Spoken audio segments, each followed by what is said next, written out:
Welcome to ஜிஃபோர்ட் academy. இந்த வீடியோவில் என்ன பார்க்க போகிறோம் அப்படின்னு பார்த்தீங்கன்னா, நம்ம 6ஆம் வகுப்பு முதல் பருவம் இயற்கணிதம் அப்படின்ற டாப்பிக்கில் பயிற்சி 2.1 பார்க்க போகிறோம். வாங்க பார்க்கலாம். ஓகே, பயிற்சி 2.1. இந்த பயிற்சியில் இயற்கணிதத்தில் முக்கியமாக என்ன சொல்லியிருக்காங்க அப்படின்னு பார்த்தீங்கன்னா, நமக்கு இயற்கணித கூற்றுகளை எப்படி அமைக்கிறது அப்படின்றது தான் இதில் முக்கியமான கருத்து. அதுக்கு முன்னாடி நம்ம தெரிஞ்சுக்க வேண்டிய 2 விஷயங்கள் இருக்குது. ஒன்று மாறி, இன்னொன்று மாறிலி. இப்போ மாறினா என்ன, மாறிலினா என்னன்னு தெரியும். ஒன்ஸ் அகைன் சொல்கிறேன். மாறிலி அப்படின்னா நம்ம எண்களை குறிப்பிடுவோம். மாறி அப்படின்னா இந்த ஏபிசிடி இந்த மாதிரி இருக்கிற எழுத்துக்களை பயன்படுத்துவோம். இந்த எழுத்துக்கு பதிலாக நம்ம எண்களை இன்புட் பண்ணி மாற்றி எழுதிக்கலாம். அதனால தான் அதை மாறி, அதனுடைய மதிப்பு மாறக்கூடியது, அதனால் அதை மாறி அப்படின்னு சொல்கிறோம்.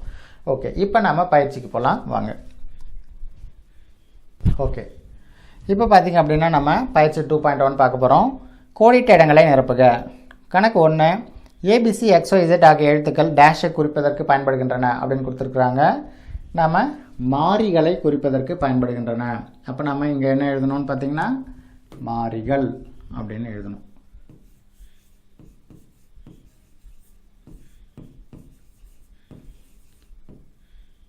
மாறிகளை குறிப்பதற்கு பயன்படுகின்றன. ஓகே, அடுத்த கேள்வி பார்த்திங்கன்னா, எஃப்பிலிருந்து 5ஐ குறைத்தல் என்பதற்கான இயற்கணித கூற்று என்ன அப்படின்னு கேட்டிருக்கிறாங்க. இப்போ குறைத்தல் அப்படின்னாலே நம்ம என்ன பண்ணணும், கழிக்கணும். ஏன்னா கழிச்சா தான் குறையும் இல்லையா மதிப்பு. அப்போது எஃப் கழித்தல் 5. அடுத்ததாக கேள்வி எண் 3, எஸ்ஐ 5ஆல் வகுத்தல் என்பதற்கான இயற்கணித கூற்று. சாதாரணமாக நம்ம வகுத்தல் தான் இது. அப்போ எஸ் வகுத்தல் 5 அப்படி போட்டுக்கொண்டு தான். அடுத்தது கேள்வி எண் 4, தற்போது ஏயின் வயது n எனில் 7 ஆண்டுகளுக்கு முன்பு ஏயின் வயது என்ன அப்படின்னு கேட்டிருக்கிறாங்க. அப்போ 7 ஆண்டுகளுக்கு முன்பு அப்படின்னாலே நம்ம மதிப்பு என்ன பண்ணோம், முன்புனா கழிக்கணும். அப்போது n - 7. இப்போ உங்களுக்கு புரியும். இங்கே பாருங்கள், ஏயின் வயது என்னன்னு சொல்லியிருக்கிறாங்க. அப்போ 7 ஆண்டுகளுக்கு முன்னுனா n-லேருந்து 7 வருஷத்தை கழிக்கணும். அதனால் n - 7. கேள்வி எண் 5, p - 5 ஆனது 12 எனில் p-யின் மதிப்பு என்ன அப்படின்னு கேட்டிருக்கிறாங்க. ஒரு சின்ன இயற்கணித கூற்று. p - 5 = 12 அப்படின்னு கொடுத்துருக்குறாங்க. அப்போ நம்ம அந்த p இந்த பக்கம் வச்சுக்கிட்டு இந்த +5 அந்த பக்கம் கொண்டு போகிறோம். அப்போ 12 கூட்டல் 5 மாறிடும். அப்போது நமக்கு p-னுடைய மதிப்பு 12 ஒரு 5 17 அப்படின்னு கிடைக்கும். அப்போ இதனுடைய வேல்யூ 17. அடுத்தது நமக்கு சரியா தவறா அப்படின்னு கேட்டிருக்கிறாங்க. அதை நம்ம சரியா தவறா அப்படின்னு கணிக்கலாம் வாங்க.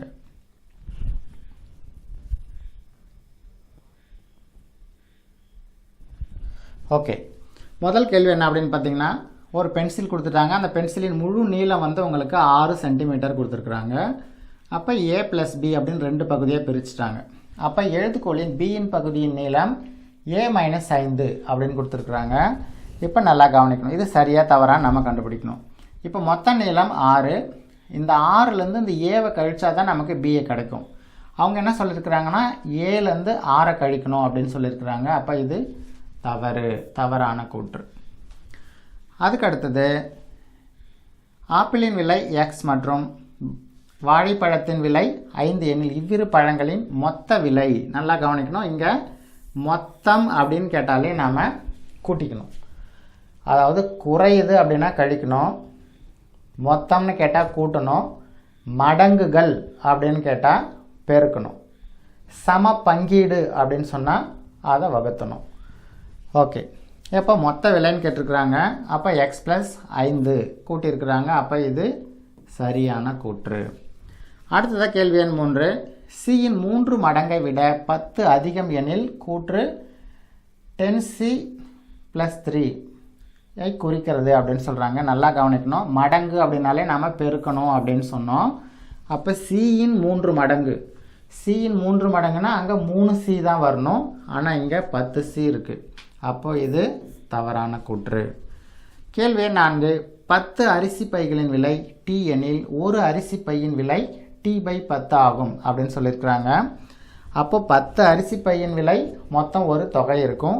அதை நம்ம எண்ணிக்கையால் வகுத்தோம் அப்படின்னா 10ஆல் வகுத்தனா தான் ஒரு அரிசி பையுடைய விலை கிடைக்கும். அப்போது இது சரியான கூற்று. அடுத்தது 5 Q மற்றும் 20 பெருக்கற்பலன் 20Q அப்படின்னு கொடுத்துருக்குறாங்க. பெருக்கற்பலனை நம்ம மல்டிபிளில் தான் எழுதுவது சரியான கூற்று தான். அடுத்து 2 அமைப்புகளை வரையவும் மற்றும் அட்டவணையை நிரப்பவும் அப்படின்னு கொடுத்துருக்குறாங்க. வாங்க செய்யலாம். இப்போ பார்த்தீங்க அப்படின்னா இப்போது இங்கே ஒரு வடிவம், அடுத்து 2 வந்திருக்கு, அடுத்து 3 வந்திருக்கு, அடுத்து 4 வரும், அடுத்து 5 வரும். இதுதான் இதனுடைய தொடர் அமைப்பு. இந்த தொடர் அமைப்பில் உங்களுக்கு சதுரம், வட்டம், முக்கோணம் எத்தனை இருக்குது அப்படின்றத அவங்களே கொடுத்துட்டாங்க. அப்போ 4ல் என்ன இருக்கும் அப்படின்னு பார்த்தீங்கன்னா நம்ம முதல்ல ஒரு வடிவத்தில் என்ன இருக்குதுன்னு பாருங்கள். இந்த முதல் வடிவத்தை மட்டும் பார்த்தோம்னா ஒரு வட்டம் இருக்குது, ஒரு சதுரம் இருக்குது, 2 முக்கோணங்கள் இருக்குது. அப்போ இதை நம்ம கனெக்ட் பண்ணி அடுத்தது போட்ட வேண்டியதான். அப்போது 4வது அமைப்பில் எத்தனை இருக்கும்? 4 சதுரங்கள் இருக்கும், 4 வட்டங்கள் இருக்கும். அடுத்ததாக ஏன்னா ஒவ்வொன்றத்தில் 2 முக்கோணம் இல்லையா, அப்போ 4 2 8 முக்கோணங்கள் இருக்கும். அப்போ 5ஆம் அமைப்பில் 5 சதுரங்கள், 5 வட்டங்கள், 2 10 முக்கோணங்கள் இருக்கும். ஓகே, இது ரொம்ப எளிமை தான். அடுத்ததாக போகலாம். ஓகே, அடுத்தது அறிவழகன் அவனது தந்தையை விட 30 வயது இளையவன். அறிவழகன் வயதை அவனது தந்தையின் வயதை கொண்டு எழுதவும் அப்படின்னு கொடுத்துருக்குறாங்க. இதில் 2 பேருடைய வயதுமே எவ்வளோன்னு தெரியாது. அப்போது அறிவழகனின்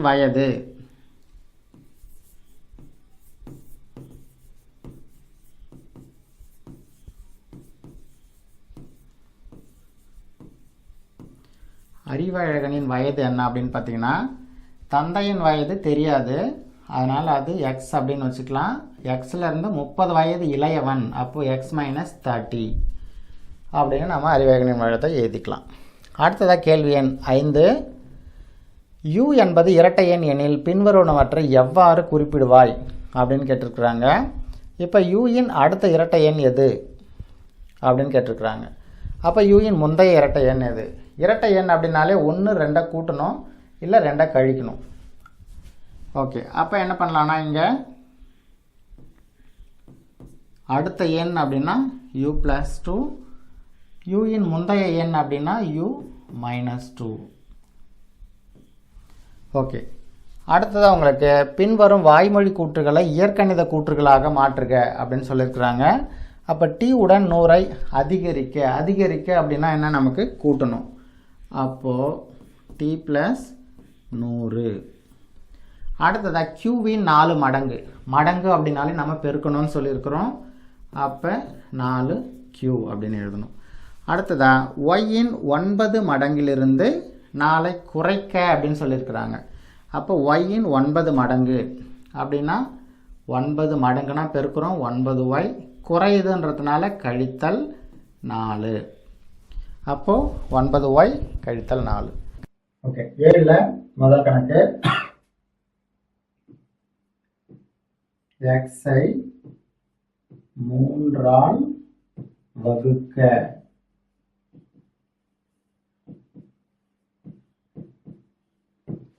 ஏழுல 2வது கணக்கு 11 கூட்டல் 10x அப்படின்னு கொடுத்துருக்குறாங்க. அப்போ அதை எப்படி எழுதணும் அப்படின்னு பார்த்தோம்னா நம்ம 10xன்றது பெருக்கல்ல இருக்கு. அப்போ x-இன் 10 மடங்குடன்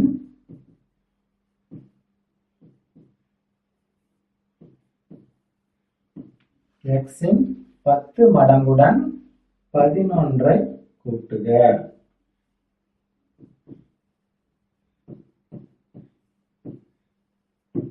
ஓகே, அடுத்ததா கேள்வி எண் 3. 70s இருக்கு. அப்போ s-உடன் s-இன் 70 மடங்கு அப்படின்னு எழுதலாம்.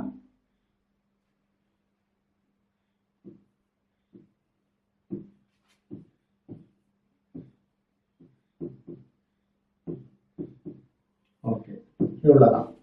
அடுத்ததா கேள்வி எண் 8. ஆசிரியர் 2 மாணவர்களிடம் ஓர் எண்ணை விட 8 அதிகம் அப்படின்னு ஒரு வாக்கியத்தை கொடுக்கிறார். அப்போ என்ற வாய்மொழி கூற்றை இயற்கணித கூற்றாக மாற்ற சொல்றாங்க. அப்போ வெற்றி என்ன பண்றான், 8 கூட்டல் x எனவும் மாறன் 8x எனவும் எழுதினார்கள். யாருடைய விடை சரி அப்படின்னு கேட்கிறாங்க. நல்லா இந்த கூற்றை கவனிக்கணும்.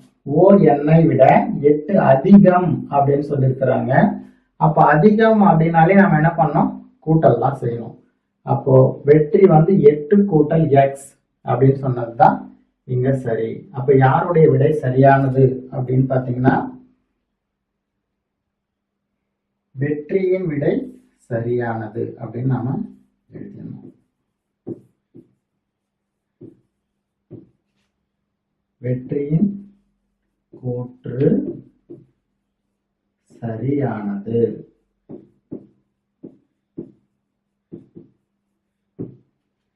ஓகே, வெற்றியின் கூற்று சரியானது அப்படின்னு நம்ம பார்த்துட்டோம்.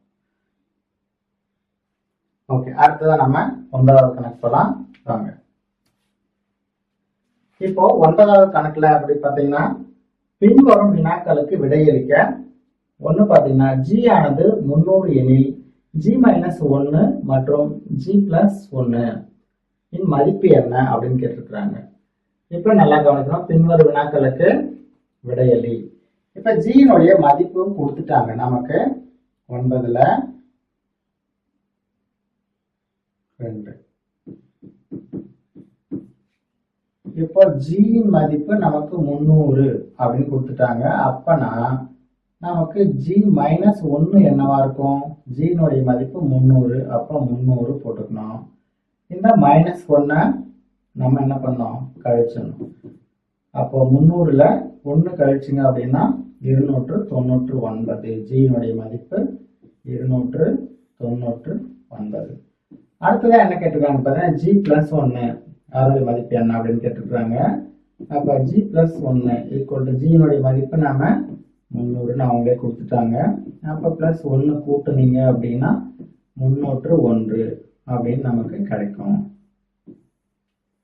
ஓகே, அடுத்ததான் நமக்கு 10வது கணக்கு. பின்வரும் அட்டவணையை நிரப்புக அப்படின்னு சொல்லியிருக்கிறாங்க. மேலும் k/3 இன் மதிப்பு 5 எனில் k இன் மதிப்பை காண்க அப்படின்னு கொடுத்துட்டாங்க. இப்போ k இன் மதிப்பு கொடுத்துருக்காங்க, k/3 எவ்வளோ அப்படின்னு நம்ம எழுதணும். அப்போ k வந்து 3 அப்படின்னா k/3னா அந்த 3ஆல வகுக்கணும்.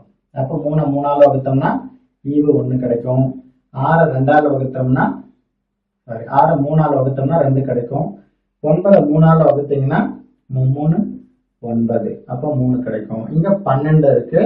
அப்போ 3ஆல வகுத்தீங்கன்னா 4 12, 5ஆல வகுத்தீங்கன்னா 15 3ஆல வகுக்கணும். அப்ப 3 15. அடுத்து 18 3ஆல உங்களுக்கு வகுக்கணும். 6 3 18. ஓகே, அவ்வளவுதான் 10வது கணக்கு நம்ம முடிச்சிட்டோம். ஓகே, அடுத்து நம்ம புறவாய வினாக்களை அடுத்த வீடியோல பார்க்கலாம். தொடர்ந்து இணைஞ்சிருங்கள். இந்த வீடியோ பிடிச்சிருந்தா உங்க ஃப்ரெண்ட்ஸ்க்கு ஷேர் பண்ணுங்க. நன்றி, வணக்கம்.